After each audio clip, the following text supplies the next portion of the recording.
नमस्कार, मैं प्रसाद। इस वक्त पूरा पश्चिम एशिया सुलग रहा है। लेबनान, जॉर्डन, मिस्र, सीरिया, ईरान, इराक में जनता सड़क पर है।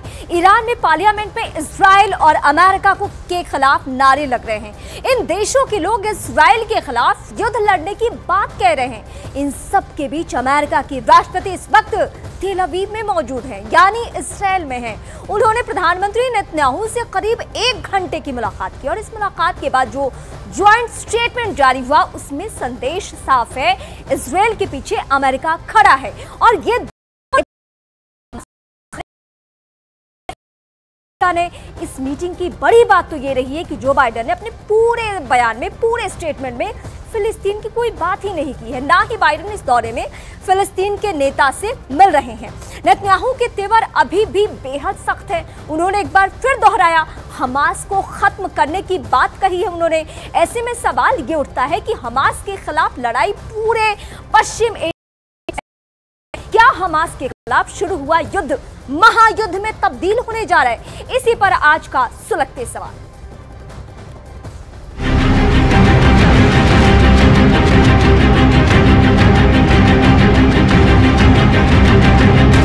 I can assure you, Mr. President, Israel is united to defeat Hamas, and we will defeat Hamas and remove this terrible threat from our lives.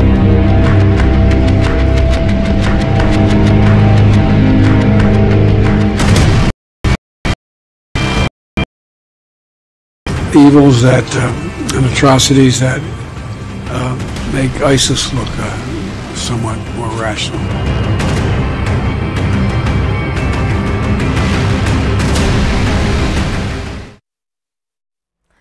और एक एक करके मैं मेहमानों का परिचय करवा दूं। बड़ा मुद्दा है और बड़े सवाल हैं। मेजर जनरल के सिन्हा रिटायर्ड रक्षा विश्लेषक कुछ ही देर में मेरे साथ होंगे। कर्नल RSN सिंह सुरक्षा विशेषज्ञ जो कि मेरे साथ जुड़ चुके हैं। बेनी बिन्यामिन इस्राइल में रहने वाले भारतीय हैं जो कि वहां के लोगों के बारे में बेहतरीन तरीके से बता पाएंगे। कमर आगा रक्षा विशेषज्ञ, आप सभी का बहुत स्वागत है। कुछ ही देर में ये भी मेरे साथ होंगे। लेकिन मैं सबसे पहले आप सभी को इजराइल ही लिए चलती हूँ। बेनी बिन्यामिन जो मेरे साथ इस वक्त है उनका रुख करूंगी। RSN सिंह सर का मैं सबसे पहले रुख करूंगी। सर, अभी से कुछ ही देर पहले सीधे अमेरिकी राष्ट्रपति वहां पहुंचते हैं और स्टेटमेंट बड़ा आता है हमास के खात्मे को लेकर। लेकिन एक नई बात और बड़ी बात क्या होती है?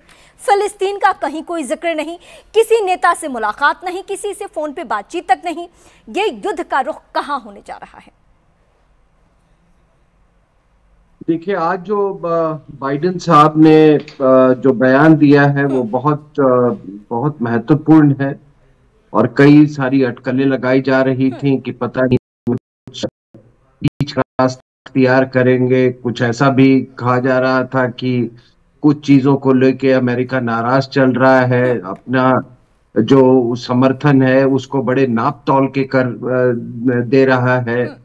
तो ये आज के उनके ये विजिट के बाद ये सारी अटकलें समाप्त हो गई हैं। उन्होंने बहुत खुले तौर पे, स्पष्ट तौर से ये कहा कि ये आईसिस से भी ज्यादा खतरनाक है।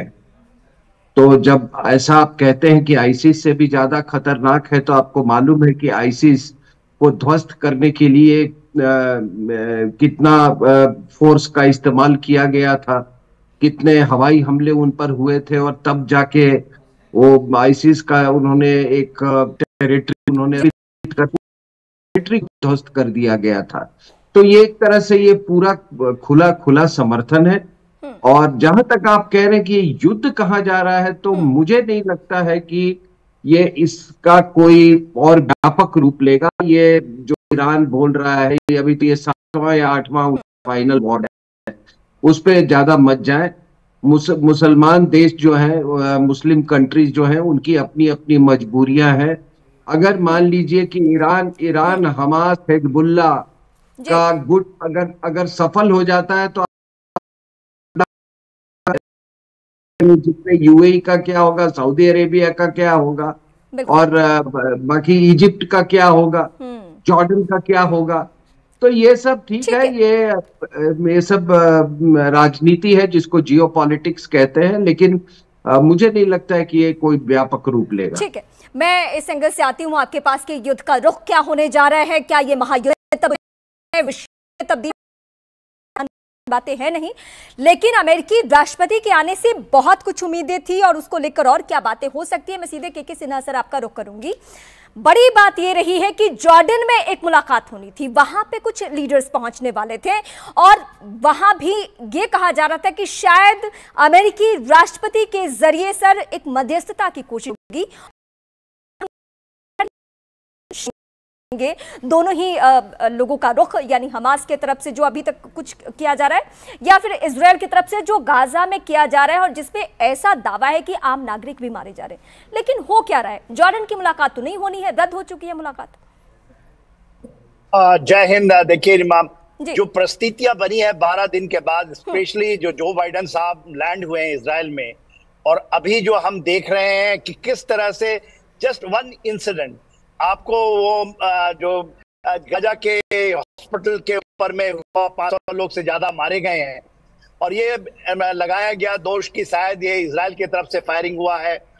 इजराइल कहता है कि उसके पास एविडेंस है कि ये मिसफायर है और हमास का मिसफायर है, उसके कारण हुआ है।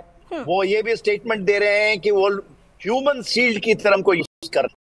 तो बात ये है कि देखिए सत्यता तो सामने आएगी, मगर मुझे नहीं लगता कि जब जो बाइडन साहब आ रहे हैं और लैंड करने वाले हों उस समय इजराइल उनके इतनी बड़ी हॉस्पिटल में जो उनके बरखिलाफ जाएगा उस पर अटैक करे।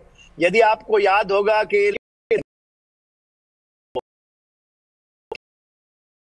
हॉस्पिटल पे उसके ऊपर में उनका अटैक हुआ था और वो हुआ था, उसको उन्होंने जस्टिफाई किया था कि हाँ हमने अटैक किया है जो उनका हॉस्पिटल में, और वहां से एंट्री है, उनके टनल का एग्जिट है, तो उसके कारण हुआ है। देखिए क्या हो रहा है, ये ना तो महायुद्ध में बदलेगा, ना जिस तरह से परिस्थितियां वो चाह रहे थे कि बने, और पूरा जो इस्लामिक उसकी भी होने वाली है, मगर वो जवानी खर्च तो जरूर करेंगे, जवान से बहुत बातें करेंगे, पर जमीन के ऊपर में किसी की हिम्मत नहीं है, ना तो ईरान की हिम्मत है। हाँ, उसको प्रॉक्सी के तरीके से वो लड़ना चाहते हैं, वो हमास हो, आईसिस हो, हिजबुल्लाह हो, या अभी वो फिलिस्तीनी, क्योंकि फिलिस्तीनियों की एक बहुत बड़ी रिफ्यूजी जॉर्डन में, आपको जान के हैरानी होगी 20 लाख वहां पर रिफ्यूजीज हैं। यदि आप 23 लाख कहती हैं कि गाजा पट्टी में है, तो उसी तरह सीरिया में बहुत बड़े, तो जो ऑन रिफ्यूजीज को कोई एक्सेप्ट नहीं करना चाहता।